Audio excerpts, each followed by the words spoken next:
sorry for being a bit late on stage, but out of my control.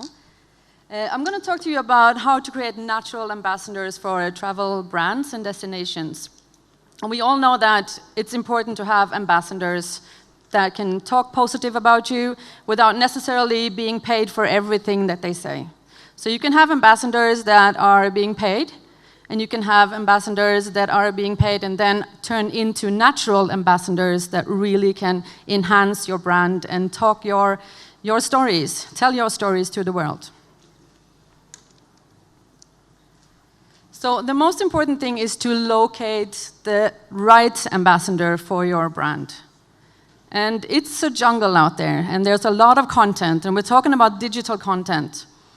That is, it can seem like a jungle just to locate, like who's talking about me? What are they saying? Is it positive? Is it negative? And who is really supporting us? So who is a natural ambassador? It could be a blogger. It could be a journalist. It could be somebody who lives in your town and loves your brand, loves your destination. But I'm going to talk about the natural ambassadors that actually has an impact, that has a voice out in the digital world. The biggest problem, especially with destination and also in travel brands, is that there's a constant change of players. So social media managers are usually there 1.5, maybe 2 years. And when you also, just at the moment that you get to know everybody that is positive about you, then the person moves on. So they go to a different position, and all the knowledge and all the connections that you had are lost. So the first is to be more organized. So to identify your natural ambassadors, you need to go online. You need to search, like what has been said about us. You can put up Google alerts for your brand name, or for your keywords, or for your hashtags, so that you will have everything that is said about you right into your mailbox.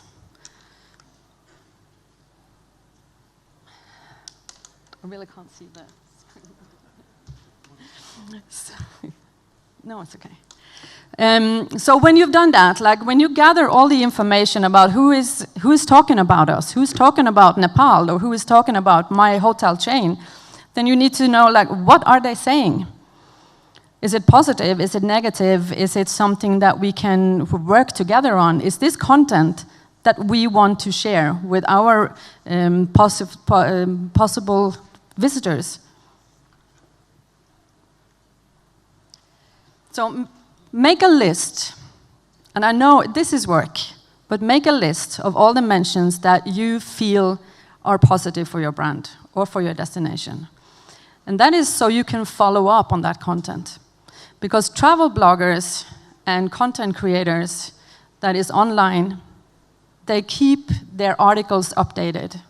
It's good for Google traffic to have updated articles. And if they update articles about events or about travel in Nepal with your help, then it's a win-win situation. So you have identified the positive ambassadors, or the people that are speaking positively about you, and you help them to get better content. So you get more hits, and you get more visitors, hopefully. And also, don't forget that also online ambassadors are offline ambassadors. I'm quite often being interviewed in television and in radio and in magazines or newspapers, and I talk about the destinations that goes close to my heart, the ones that I really like, the ones that I work with closely. So it's quite important also that the online people creating lots of great content, they are also offline. They're also speaking about you when they meet friends, or they're speaking about you in a newspaper article, like where is the best place to go for 2020? Why shouldn't that be Nepal? It's also important that you have someone in your organization that can track social media mentions when it happens. And I know it sounds like a lot of work, but it really works. I usually, when I fly KLM, I always tweet. I always tweet and I add the hashtag and the mention of the account of KLM, and I'm saying, I'm going from here to there, and I'm looking forward to a nice flight. They always reply. Every time I tweet, they reply after 2 minutes, 3 minutes. It makes me talk about KLM here, and I'm not paid for it. And it also connects me to their brand, because I know that I'm taken care of. They're saying, have a really nice flight, hope you enjoy your destination, hope you enjoy your vacation. And it bonds me to KLM, even though I am not paid.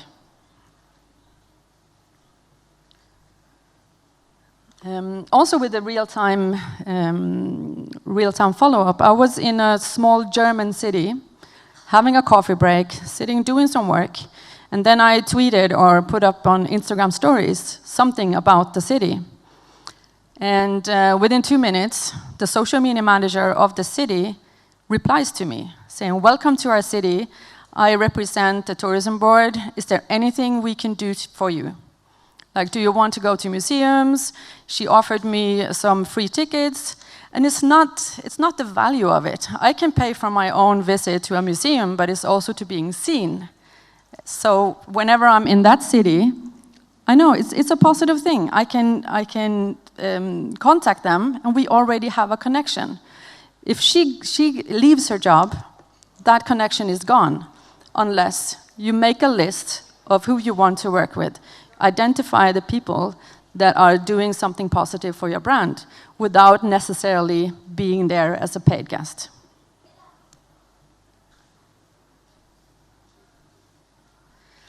And it's also about, there's a lot of bloggers here now. They have been, and content creators, videographers, photographers, and they all have social media accounts. They have been creating a lot of great content about Nepal. I haven't seen that much interaction. Maybe it's too fresh, but if you take all that content, like we are using the same hashtags, so it should be easy to track us. So take all that content, hashtag HTM 2019, and look at all the great content that is created. The brands, the hotels, the safari companies engage with the content. Show that you appreciate it. It's like we're having an online conversation. I see that if I tag my hotel and they are happy and they're replying and they're putting them on their story, there's an immediate connection. And then maybe later on we can work together. So it's important also to react to everything that happens with your brand or with your destination, with your hashtags. Just engage with it. And it's also about staying in touch with the content creators. As I said, we create a lot of written content and a lot of social media content, but the written content is so much better when it's updated. It's so much better when I have all the facts right, and I have the right dates if I'm talking about an event, and the date changes every year. So keep in touch with them that you know are writing positive about your brand, and feed them with the right information. Maybe invite them for another stay. If it's been through 2-3 years ago, invite them for a new collaboration. So you can actually make a small marketing campaign together, because you know they already love your brand or your destination.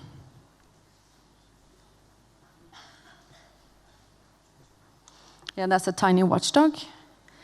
So if you work with content creators, not everything is positive.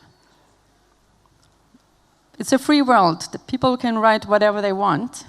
But if you work closely with them and if you listen to them, they can actually be a resource for you to develop your own brand, develop your own services. We've been working with Latvia. We had a road trip campaign there.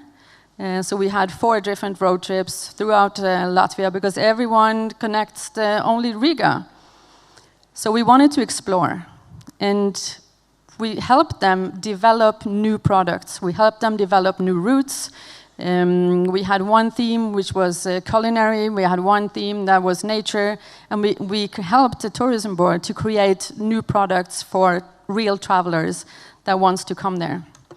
So we got nominated in the World Travel Awards as not a social media campaign, but the best development project in tourism for Europe.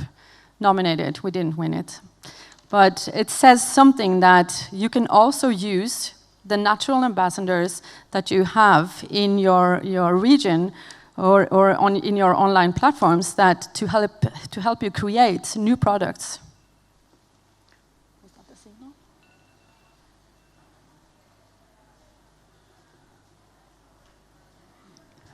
If you've been working with influencers and in different campaigns, we don't usually see the results.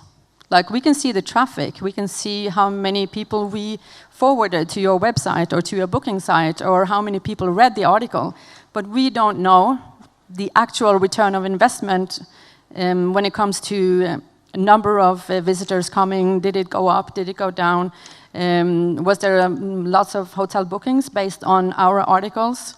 So if you feed us with information, we can also use that as examples to work even better with you for the next round. I know most influencers will provide you with statistics if you worked with a paid campaign together. Not all, but most will. And for the collective that I run, we write a 34-page report that says everything. There has all the links to social media, all the links to the articles. So it should be easy for you also to just copy-paste everything. And there you have your follow-up sheet. So you can go in, you can read the articles, and you can follow up if there's anything that is not up to date, or if there's anything that is misinformation. You can come back to us, and that's the beauty with digital. You can change things.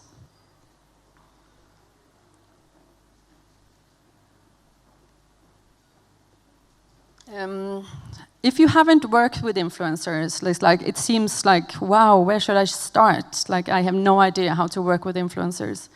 But it's quite easy also to get connected. I'm not sure how many bloggers and vloggers and YouTubers that are in the audience right now. Is there anyone here still? Stand up.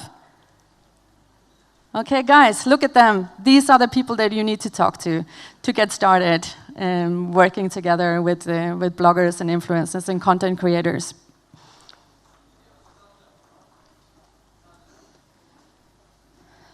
Yeah, this is just short things. If you attend travel trade shows, not just here, but around the world, host meetups with influencers and bloggers and get to know them, and start that conversation where it says, like, what are you writing about? What is your specialty? Are you into adventure or culture or food? And then find a way to align your goals, because it's very important to have goals. It's not just working with influencers and content creators, it's having a goal for the collaboration. I'm just going to jump. So basically, if you want to create natural ambassadors that will always speak positively about your brand, even though it's between paid campaigns or it's between collaborations, then you should see it as a partnership. Like, we're not after a one-night stand.